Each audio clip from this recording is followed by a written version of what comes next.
Alduntze linguistikoaz hitz eginen dugu jardunaldi hauetan, eta aukera polita ematen digu gaiak, barnera begira jartzeko eta aztertzeko non gauden eta non egon nahi dugun batez ere ez. Horretarako, nik uste dut oso garrantzitsua dela, testu ingurua kontuan hartzea.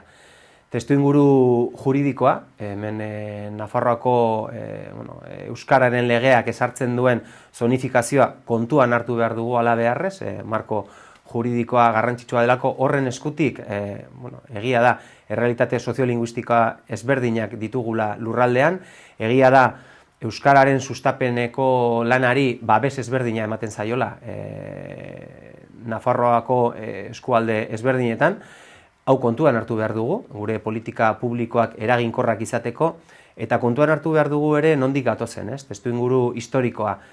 2015 arte, Nafarroako sare publikoan adibidez, D ereduan ikastea aurrek zuzenean ezinezkoa zen. 2015 arte, Euskara bideak zeukan aurrekontua oso txikia zen, biderkatu da, bidersei, azken urte hauetan, baino batez ere sustapenerako politikarik ez zegoen.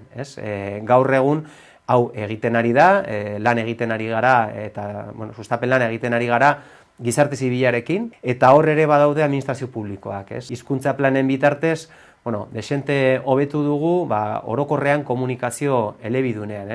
Eta aipatuko nuke, guretzat mugarria izaten ari dena, azken hilabete hauetan egindako lanaren ondorioz, laster Nafarroko gobernuak plantilla organiko aldatuko du, eta eskakizuna edo euskaraz jakin behar duten langileen kopurua 50%an handituko da. Batez ere plaza hauek eremu euskaldunean daude kokatuta, eta gure asmoa da lan hau eramatea lurralde osora. Egia da hizkuntza eskubideak bermatu behar ditugula Nafarro osoan, eta hortan sakontzea eta hortan eragitea da gure asmoa hurrengo urteetan.